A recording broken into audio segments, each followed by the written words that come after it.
Several Vice President,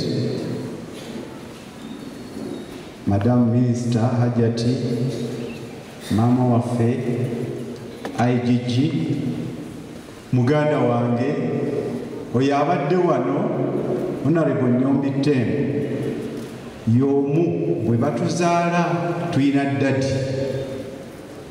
Nze oyo Tamale Mirundi yennyini tuyina bwe tuyita ddadi, era buli gye twesanga ddadi gy'ali y'oyo Mzee Birangi Ssali.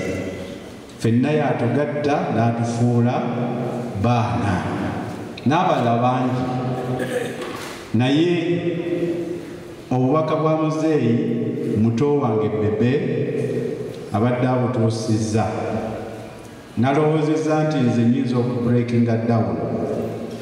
Tamale Mirundi tulabaganidde emyaka 30. Mukyala wange ow'ezzana ayinza okubagamba nti nga bwe nva ewange ku makya mpitira awo. Waliwo ebiseera bwe yaviira mu State House twalowooza nti ayinza n'okugenda mu depression, naye nakeeranga ku makya nga ngenda okukola ne muteeka mu moroka eyange, eyiye neevaako mabega n'agenda ng'ayomba Kampala yenna. Ng'ayomba Kampala yenna naye nga bayombesa n'ab'omu traffic jam abayombesa.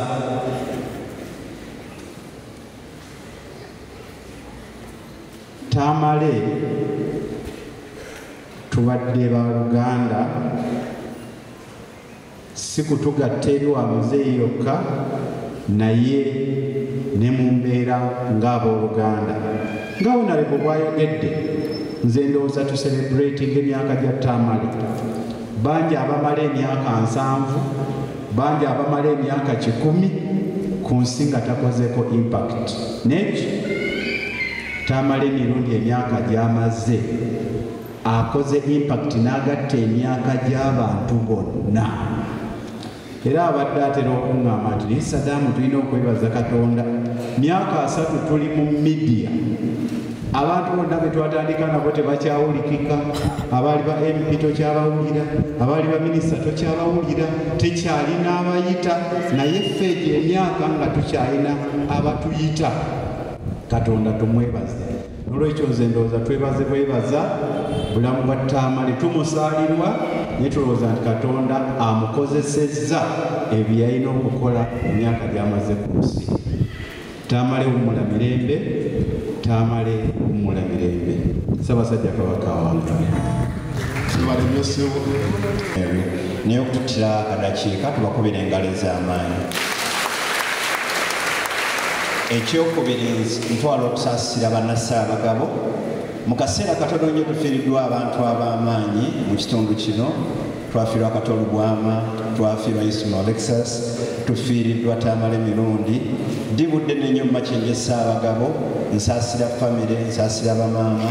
Kitalo nnyo, kitalo ddala olw'omusajja ow'amaanyi ng'oyo. Kyenjagala okwogera ku musajja ono ow'amaanyi, ekisooka abadde open akubulira ekimuli ku mutima. Ekyokubiri abadde brave nga talina gwatya.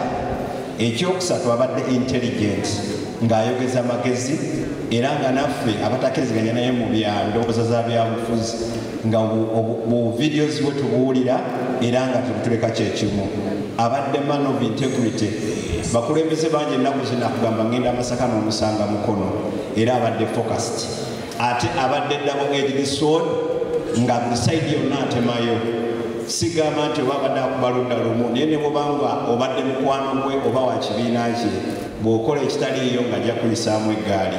Era nga n'ewaffe, era bw'aba alabe nti waliyo akoze ekirungi ng'amuwa credit, akoze ensobi ng'era amuzza mu layini. N'olwekyo tugenda kufiirwa omusajja ng'ono. Naye njagala kubakubiriza nga mmaliriza nti tufube nnyo okudocumentinga. Ffe mu medical field tugamba once it's not written, it has not happened. N'olwekyo kyova abadde bagamba nti tafudde bw'aba awandiisa obutabo, bw'abanga abadde alikodinze, kitegeeza tagenda kufa, ajja kusigala ng'ayogera. Wumula mirembe, Tamale Mirundi, kulwa Katonda n'ensi yange. era ntuusa okusaasira okuva eri pulezidenti wange Kyagulanyi Ssentamu tali mu ggwanga naye agambye nti ntuuse eddoboozi lye. Webale nnyo nalebo katuyite bamaama tusooke ne maama Zana bamaama Zana